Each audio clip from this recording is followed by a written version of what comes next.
Jake Morrison wiped the sweat from his face with a dirty cloth. The mining drill in his hands felt heavier each day. Around him, dozens of other humans worked in the dark tunnels of Sector 7. The air was thick and hot. It smelled like metal, and Fear. 20-3 years had passed since the blue-skinned aliens came to Earth. They called themselves the Zephyrians. Jake remembered being a young boy when their ships first appeared in the sky. People thought it was exciting. First contact with aliens. What could go wrong? Everything went wrong. The Zephyrians did not come in peace. They came to take. Within 6 months, every major city on Earth had fallen. Their weapons were too advanced. Their ships too fast. Humanity's armies crumbled like paper in the rain. Now Jake was 34 years old. He had spent the last 15 years working in the asteroid mines. The Zephyrians used humans like tools. They worked them until they broke. Then they got new ones. Move faster, human scum, barked Overseer Kethver. The alien stood 8 feet tall. His blue skin looked like rubber.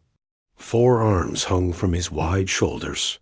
His black eyes showed no mercy. Jake kept drilling. He had learned not to look the overseers in the eye. That only brought pain. The metal collar around his neck hummed softly. It was called a neural inhibitor. All humans wore them. The device made it hard to think angry thoughts. It made it impossible to fight back. "Hey, Jake," whispered Pete Collins. He worked the drill next to Jake. Pete was an old friend from before the invasion. "You see what happened to Tommy yesterday?" Jake nodded.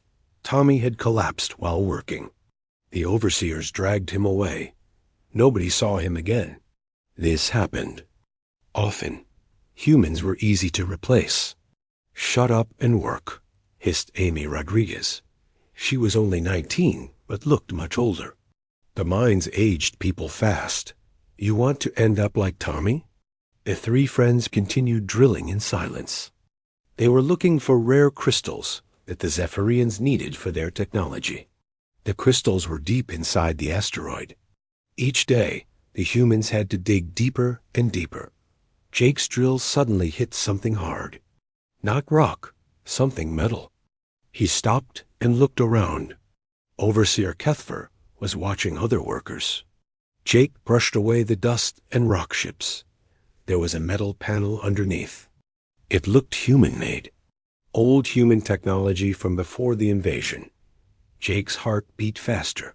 Finding human artifacts was forbidden. The punishment was death. But something made Jake curious. The neural inhibitor tried to push away his interest. But Jake fought against it. He had always been strong-willed. Even the alien technology could not completely control him. Jake worked carefully. He used his drill to cut around the metal panel. Pete and Amy noticed what he was doing. They moved closer to hide his work from the overseers. "What are you doing?" Amy whispered. Fear filled her voice. "I don't know," Jake said, "but I have to see what this is." After an hour of careful work, Jake pulled away the metal panel. Behind it was a small room. It was dark inside. Jake could see boxes and equipment. Everything was covered in dust. "It's a storage room," Pete said quietly, "from the old Earth military." Jake's hands shook. The Earth military had been destroyed decades ago, but they had hidden supplies all over the solar system.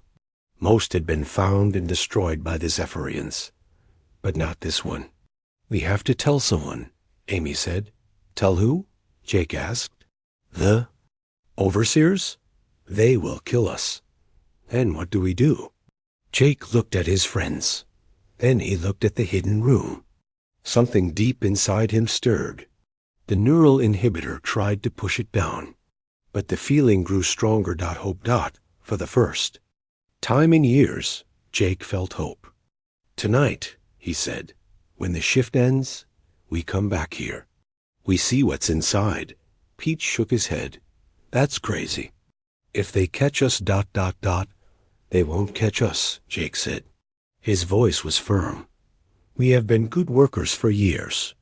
They trust." "U.S., we can do this." Amy looked scared, but she nodded. "Okay, but we have to be careful." The rest of the day passed slowly.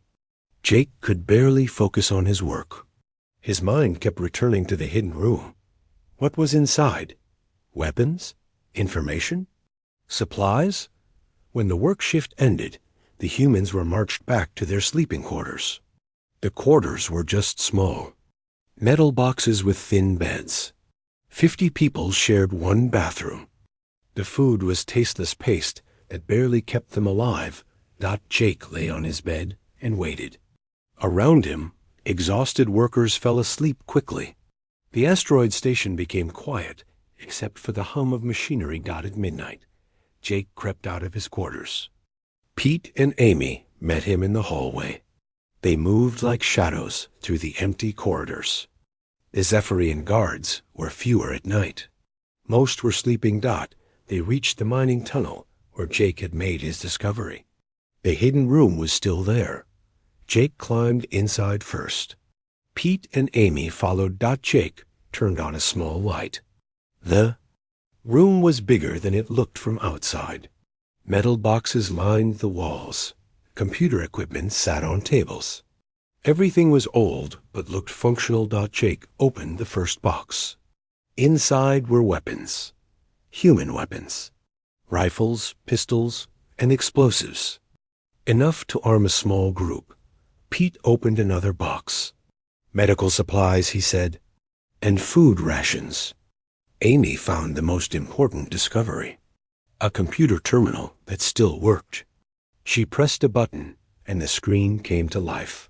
"Look at this," she whispered. The screen showed technical manuals, plans for weapons, and most importantly, information about neural inhibitors, how they worked, their weaknesses, and how to build devices to block them. Jake stared at the screen. His heart pounded. The neural inhibitor around his neck hummed louder, trying to suppress his excitement. But Jake's will was stronger. "This is it," he said quietly. "This is how we fight back." Pete grabbed Jake's arm. "Fight back? Jake, that's suicide. They will kill us all." "They are killing us anyway," Jake said, just slowly. "Look around you. Pete, look at Amy. Look at yourself. How much longer do you think we have?" Pete looked at Amy's thin face, at her hollow eyes. He touched his own sunken cheeks. Jake was right. They were dying day by day. "What do you want to do?" Amy asked. Jake looked at the computer screen, at the weapons, at his friends. The neural inhibitor buzzed angrily in his head. But for the first time in decades, Jake's human spirit was stronger. "We learn," he said. "We plan. And then we make them pay for what they did to our world." Outside the hidden room, the asteroid station hummed with alien machinery. Zephyrian guards walked their routes. Human slaves slept in their tiny cells. In the darkness of the forgotten storage room, something new was beginning. Something the aliens had tried to destroy, but could never completely kill. The human spirit of rebellion was awakening. For 3 weeks, Jake studied the technical manuals every night.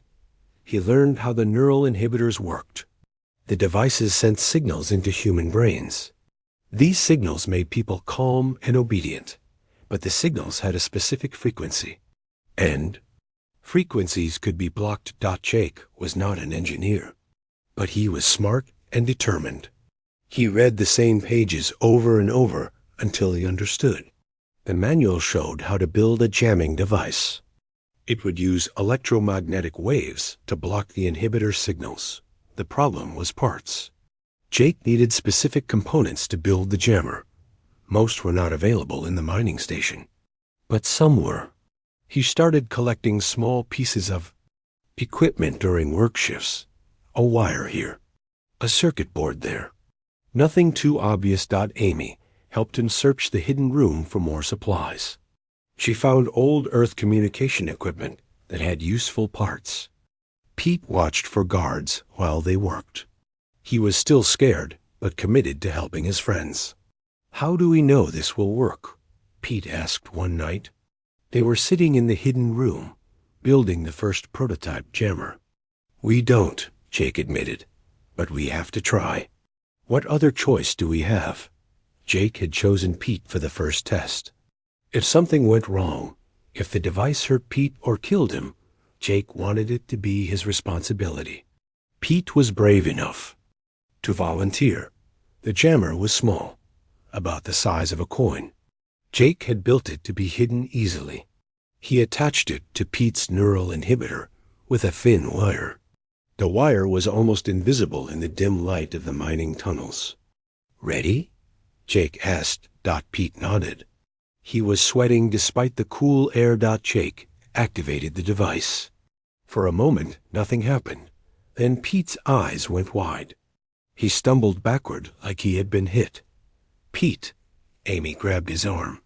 "Are you okay?" Pete looked around the room. His face was different. Alert. Angry. Alive in a way he had not been for years.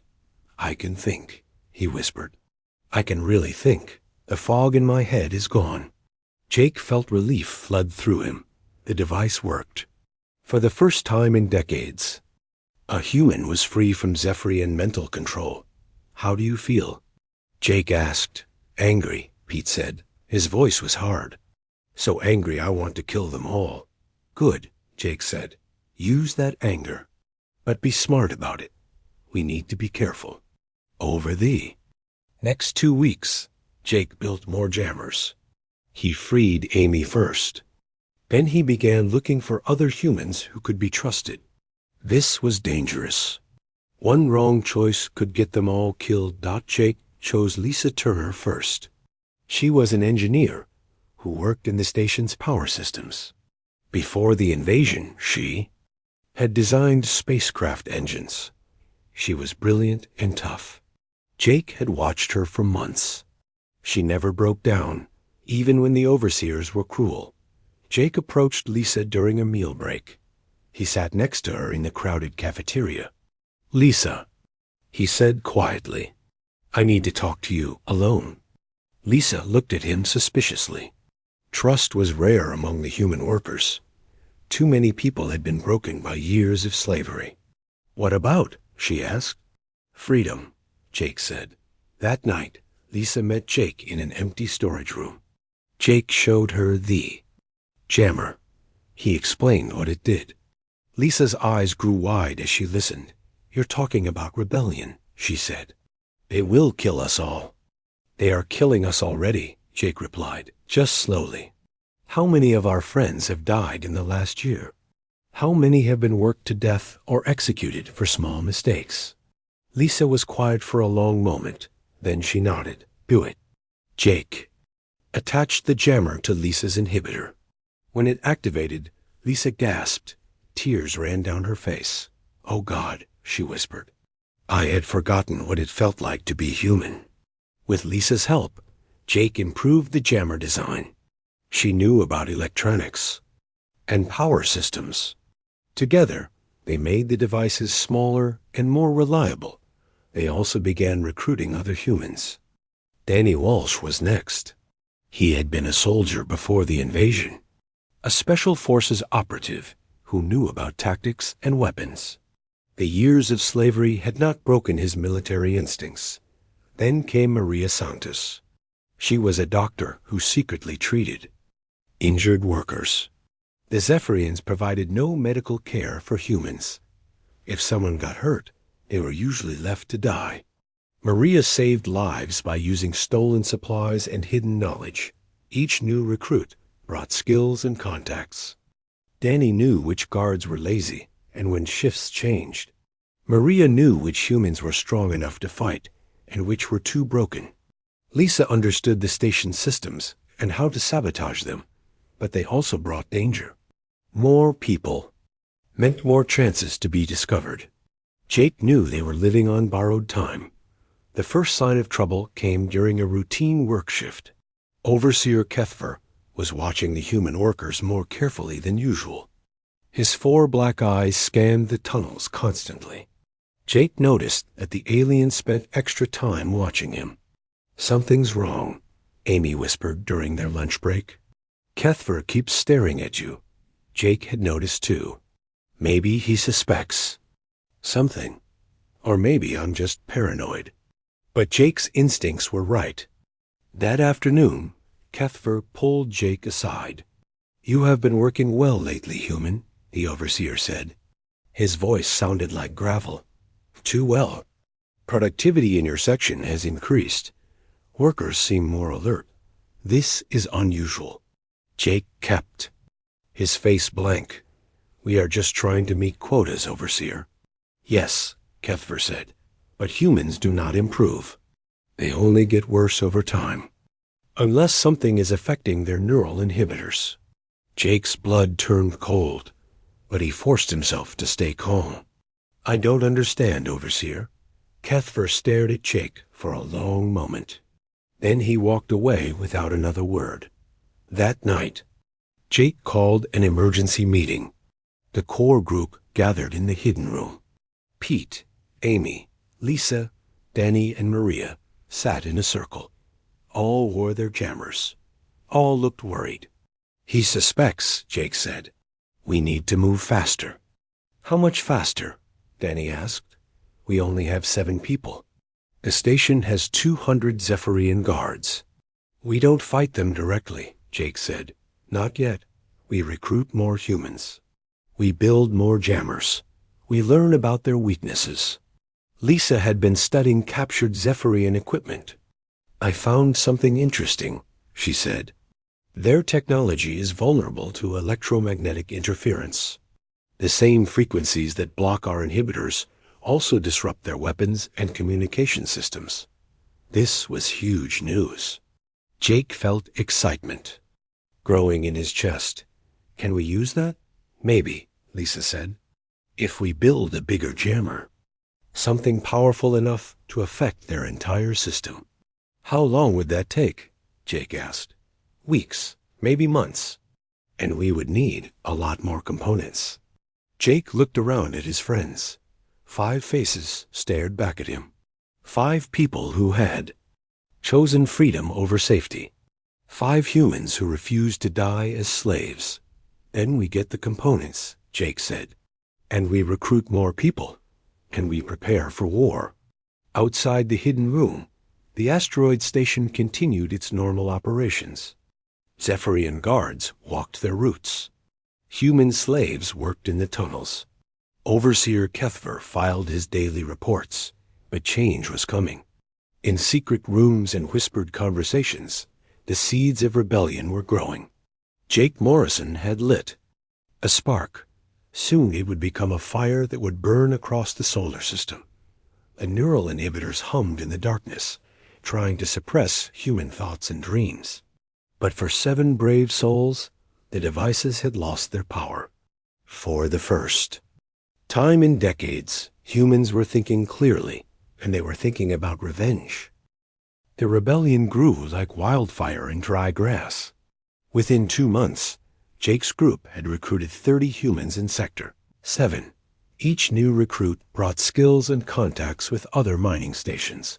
Lisa had been busy building a large electromagnetic pulse device.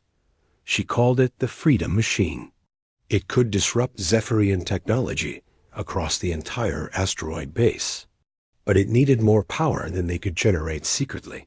"We have to take the main power station," Lisa explained during a meeting. "It's the only way to get enough electricity for the pulse."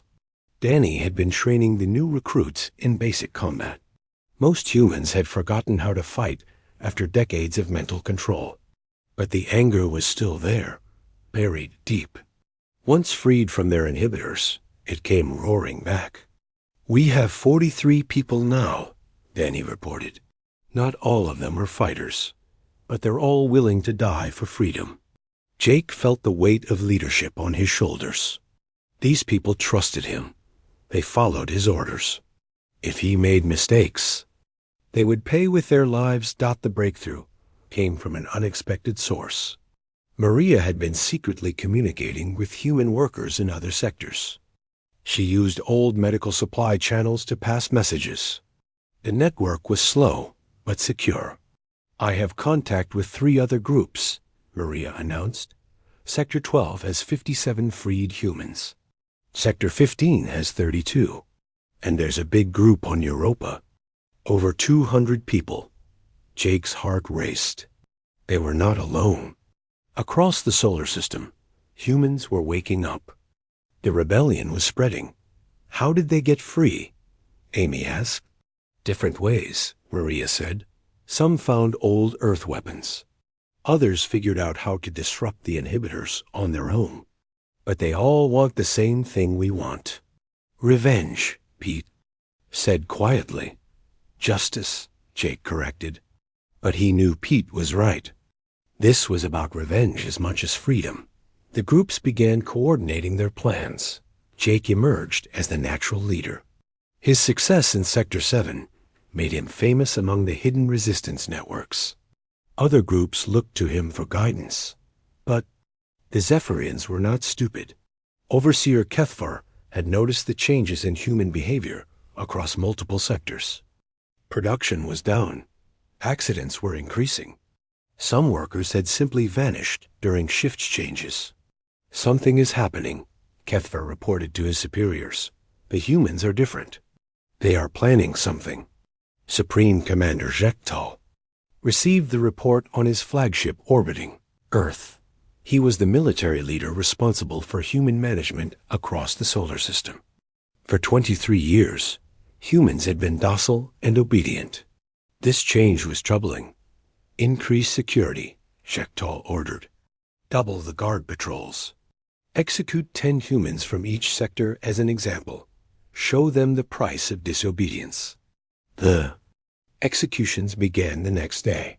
Jake watched in horror as 10 of his fellow workers were dragged away and shot. He recognized 2 of them. Good people who had committed no crime except being human. "This is our fault," Amy said. Tears ran down her face. "If we hadn't started the rebellion, they would still be alive." "No," Jake said firmly.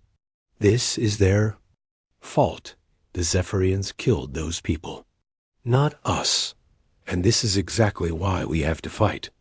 How many more will die if we do nothing?" The executions had an effect opposite to what the Zephyrians intended. Instead of frightening the humans into submission, it made them angrier. More workers volunteered to join the resistance. The recruitment rate doubled overnight. Lisa finished building the electromagnetic pulse device. It was hidden in an abandoned section of the mining tunnels. The device was as large as a small building and required enormous amounts of power to operate. "One pulse will knock out every Zephyrian system in Sector 7, Lisa explained. "Weapons, communications, life support. Everything.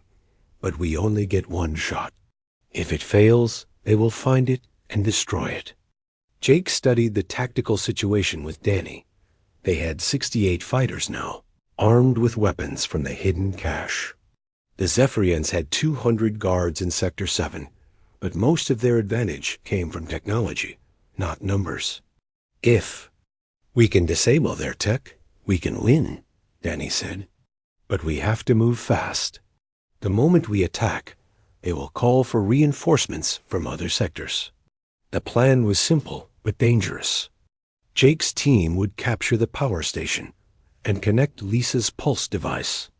Meanwhile, other teams would secure key positions around the base. When the pulse fired, human fighters would attack the confused and disarmed Zephyrians. Messages went out to the other resistance groups.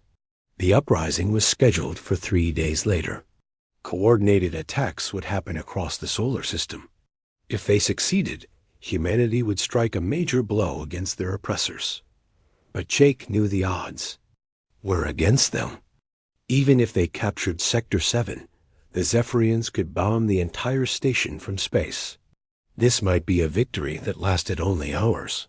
On the night before the attack, Jake could not sleep. He walked through the human quarters, looking at the sleeping workers, Many wore hidden jammers now. Their faces looked different when they slept. Peaceful but alert, like humans instead of broken animals. Pete found him in the corridor. "Can't sleep either?" "Too much to think about," Jake said. "Tomorrow we either win our freedom or die trying." "Better than dying slowly," Pete replied. "You know what I realized? For the first time in 20 years, I'm not afraid of tomorrow. I'm excited about it." Jake understood what Pete meant. Fear had been their constant companion for decades. Fear of punishment, fear of death, fear of hope itself. But now they had something worth fighting for. "Whatever happens tomorrow," Jake said, "we go down as humans. Not as slaves."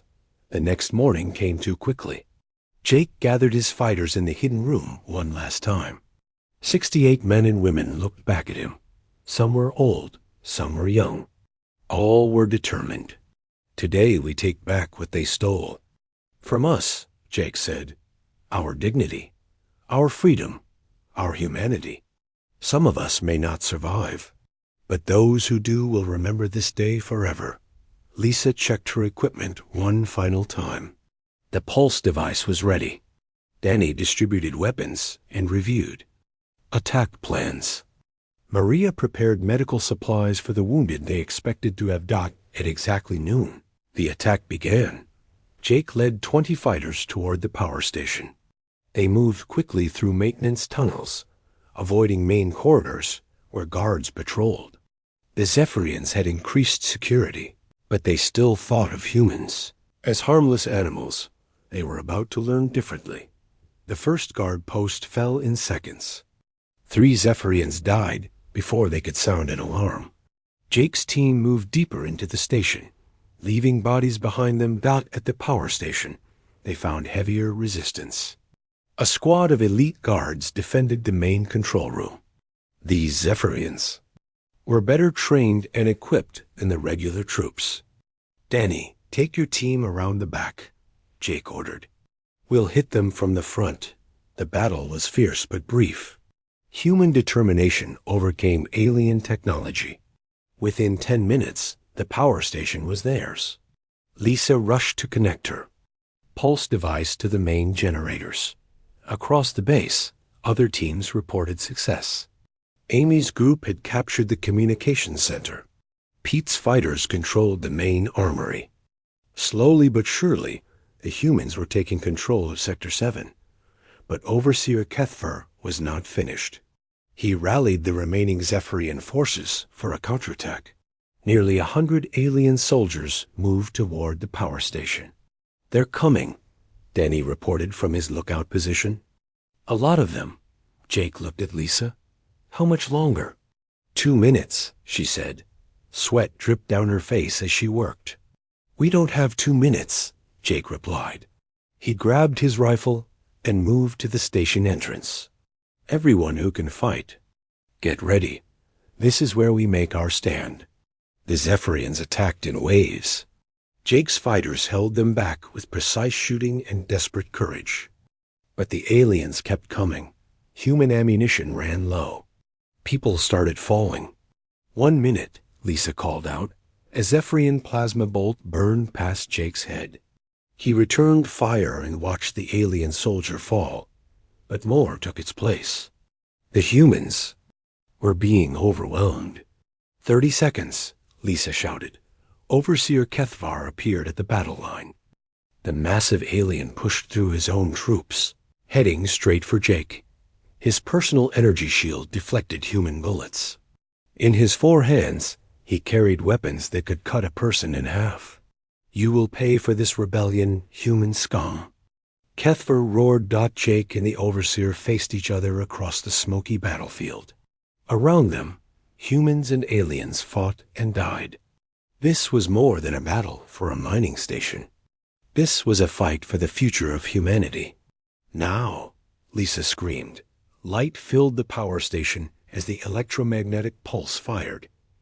Every piece of Zephyrian technology on the base went dark. Weapons stopped working.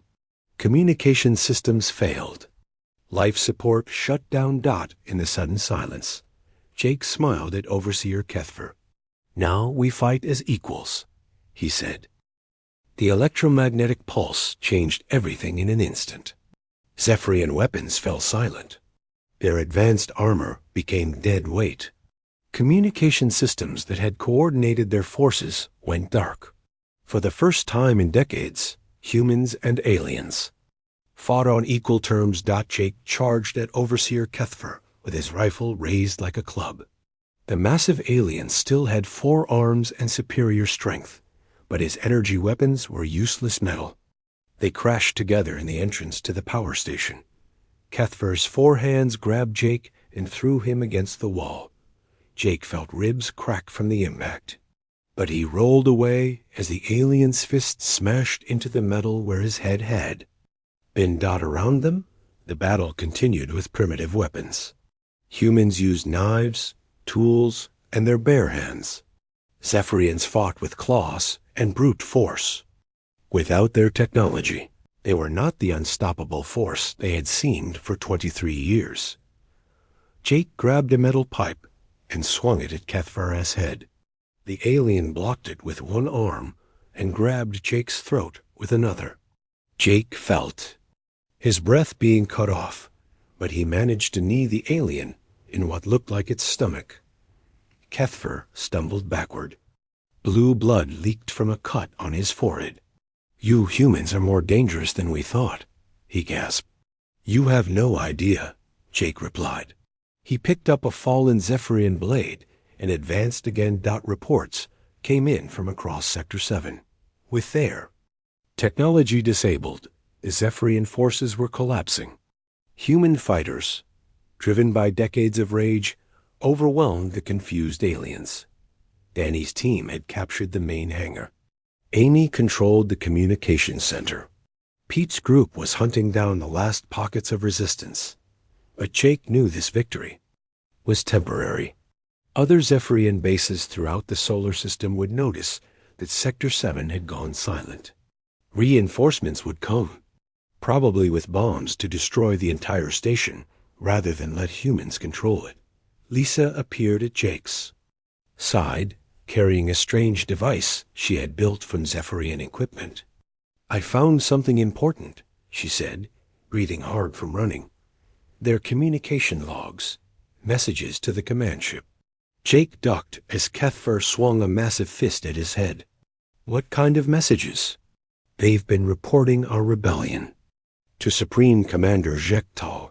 He's planning something big, something to end all human resistance permanently."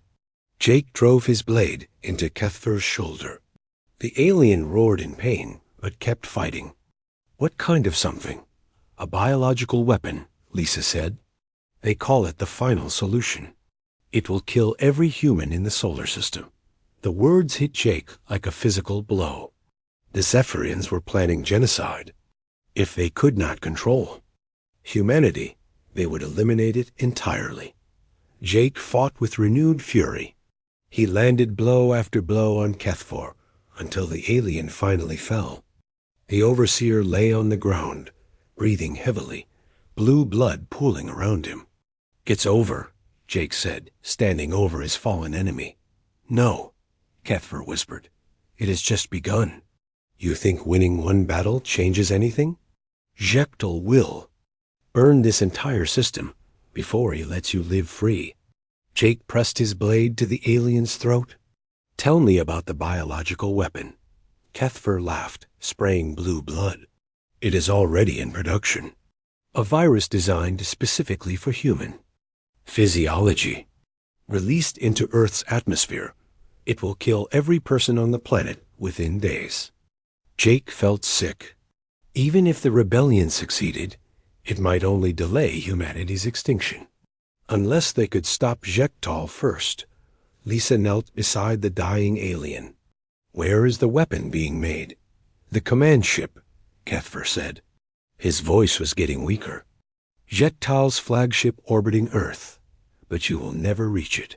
And even if you did, you could never stop him." Jake stood up and looked around the power station. His human fighters were securing the area, tending to their wounded, celebrating. their victory. They did not know that this triumph might be meaningless. "We have to warn the other groups," Jake said to Lisa. "And we have to find a way to reach that command ship." "With what?" Lisa asked. "We don't have spacecraft.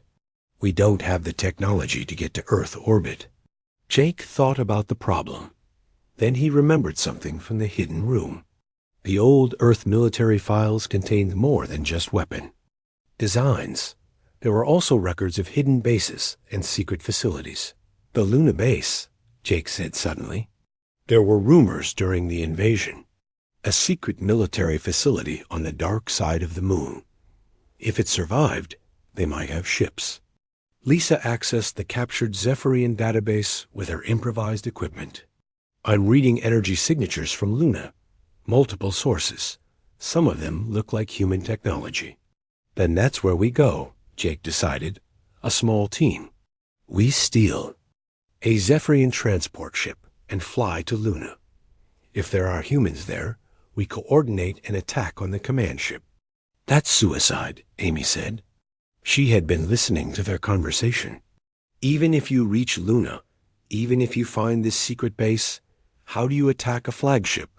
That ship has hundreds of weapons and thousands of crew." Jake looked at his friends, at the workers who had followed him into battle, at the people who had trusted him with their lives. They deserved the truth. "Amy's right," he said. "This is probably a suicide mission.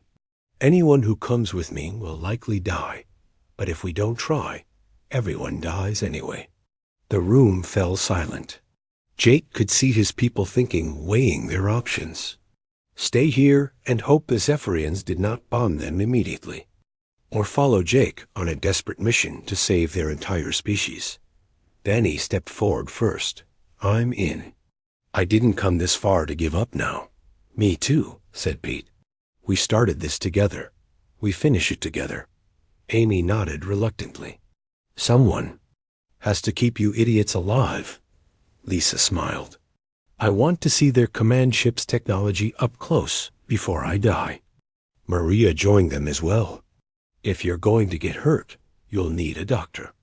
Within an hour, Jake had assembled a team of 12 volunteers, the best fighters and specialists from the rebellion. They would take a captured Zephyrian transport ship and attempt to reach Luna.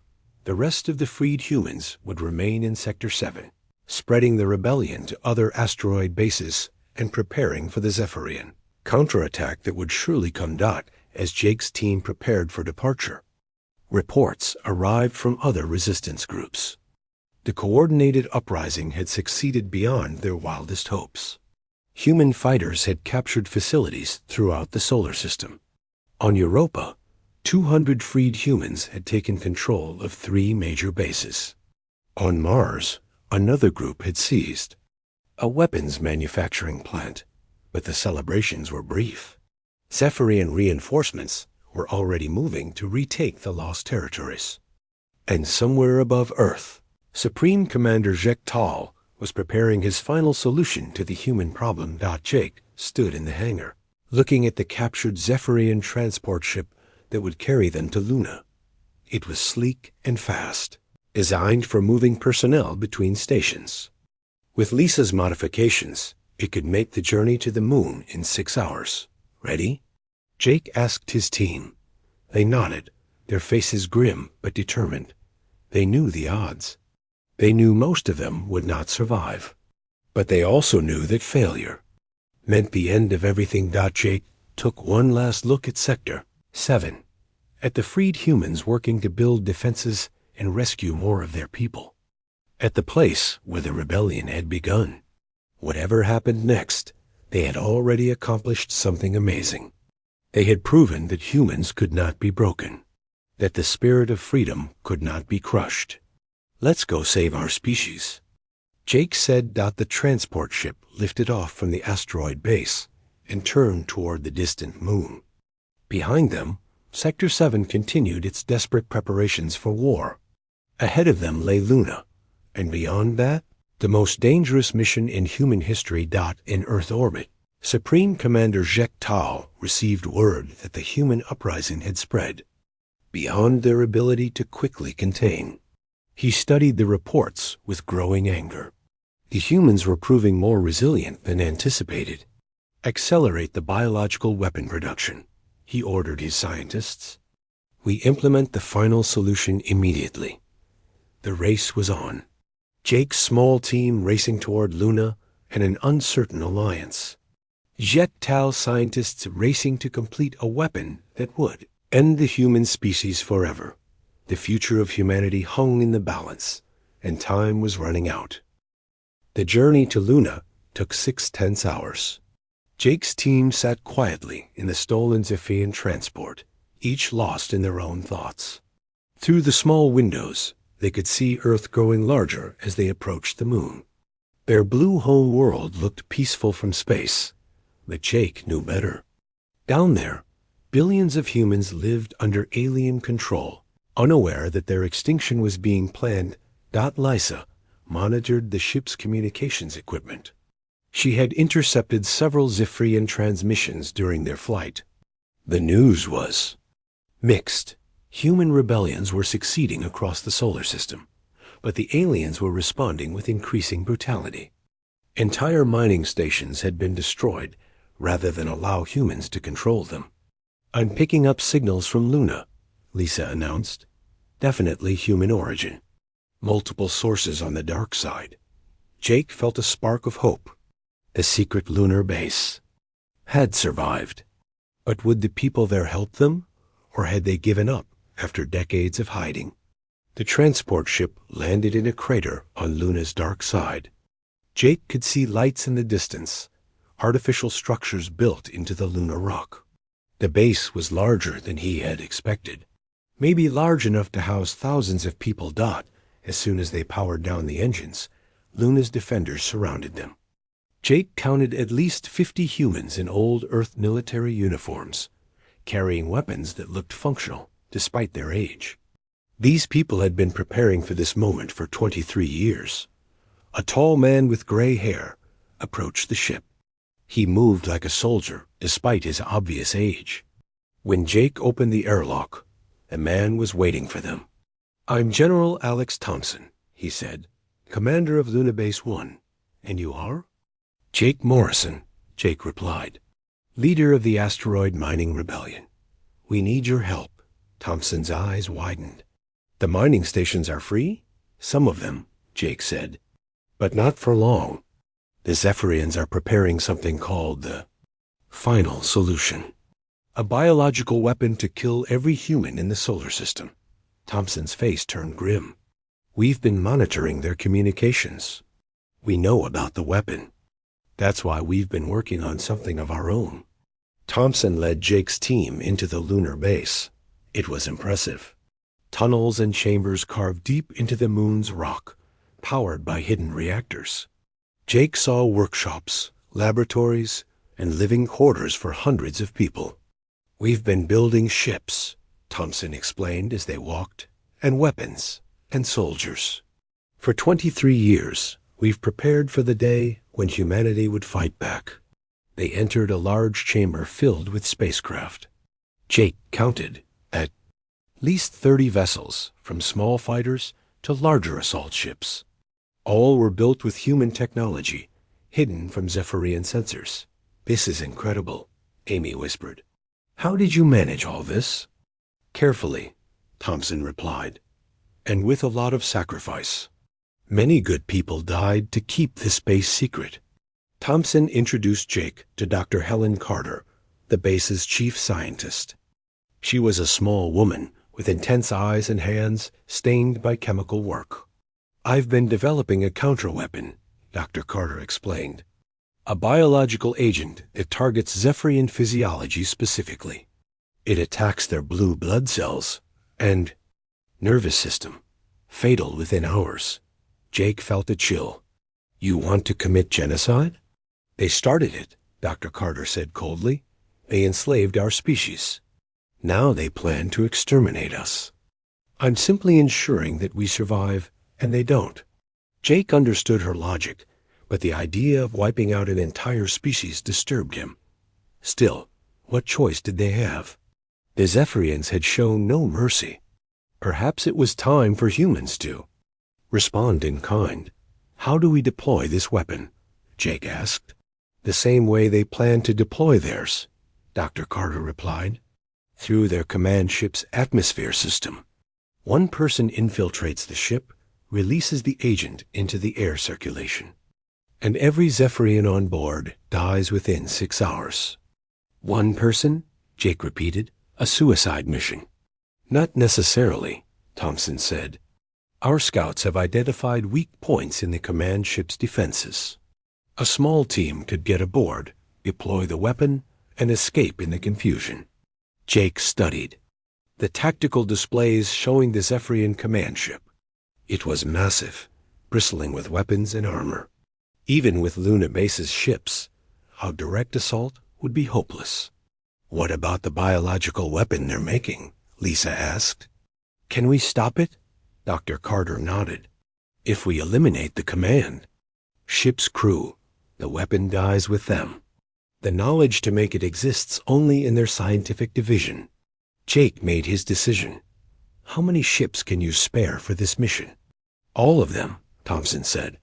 This is what we've been building toward. Either we succeed now, or humanity ends forever.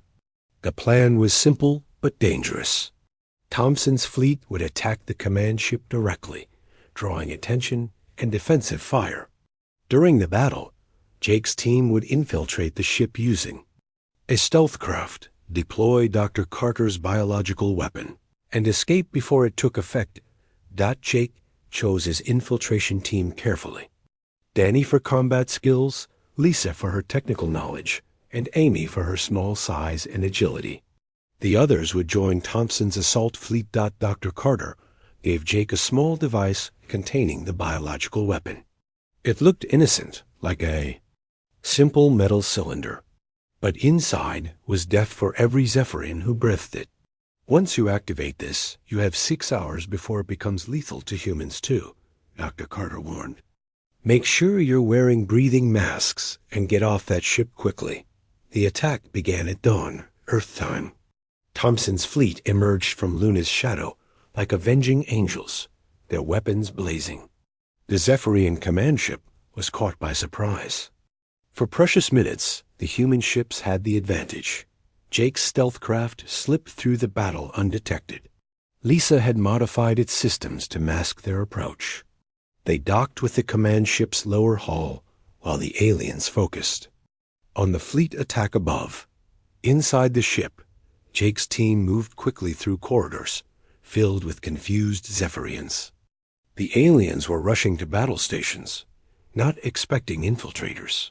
Jake's group wore stolen uniforms and moved with purpose, blending in with the chaos. They reached the atmosphere control center without being detected. Lisa began connecting Dr. Carter's device to the air circulation system while Jake and the others stood guard. How long? Jake asked. 2 more minutes, Lisa replied. That was when Supreme Commander Jektal appeared. The massive alien stood 8 feet tall, his blue skin marked with scars from a lifetime of warfare. His black eyes burned with intelligence and fury. In his hands, he carried a weapon that still functioned despite the electromagnetic interference. So, Jektal said in perfect English, the human vermin have come to my ship. How fitting. You will die here, just as your species will die when my weapon is complete. Jake raised his rifle, but Jektal moved faster than any Zephyrian Jake had fought before. The alien commander's shot burned through Jake's shoulder, spinning him around. Danny returned fire, but Jektal's personal shield deflected the bullets. Your rebellion ends here, Jektal said. I will execute you personally, then finish the genocide your species has earned. Jake struggled to his feet, blood running down his arm. Around him, the battle raged as more Zephyrian soldiers arrived. Amy was pinned down behind a control console. Danny fought hand-to-hand with 2 aliens at once. Done. Lisa shouted. She had connected the biological weapon to the ship's systems. Invisible death began flowing through the air ducts, but the device had a 6-hour delay before it affected humans. Jake's team needed to escape, and Jektal stood between them and freedom. Jake looked at his friends, at the people who had followed him from the asteroid mines to this moment. They had come so far, sacrificed so much. Humanity's future depended on what happened in the next few minutes. Go, Jake said quietly. I'll hold them off. We're not leaving you, Amy said. You have to, Jake replied. Someone needs to get back, to tell our people what we accomplished here. Lisa needs to survive to build more weapons. Danny needs to train more fighters. Jake could see the understanding in their eyes. They knew he was right. They also knew he was going to die. It's been an honor, Danny said simply. Tell them we won, Jake said. Tell them the human spirit could not be broken. His friends escaped through a maintenance shaft while Jake faced Jektal alone. The alien commander approached slowly, savoring his victory. You fought well for a primitive species, Jektal said. But this changes nothing. Even if your weapon kills my crew, other ships will continue the genocide. Humanity will still die. Jake smiled despite his pain. Maybe, but we'll die free. And maybe someone will remember that we fought back. The final battle was brief. Jake had no chance against Jektal's superior strength and weapons. But he fought anyway, driven by 23 years of rage and a determination to make the alien pay for every human life lost. When Jake finally fell, Jektal stood over him triumphantly. Your species was always weak, the alien said. No, Jake whispered with his last breath. We were always free. You just took us too long to remember it. 6 hours later, Dr. Carter's biological weapon completed its work. Every Zephyrian on the command ship was dead, including Supreme Commander Jektal. The knowledge of how to make their genocide weapon died with them. Jake's surviving team returned to Luna Base, then spread across the solar system to coordinate the continuing rebellion. News of the command ship's destruction spread hope among human resistance groups everywhere.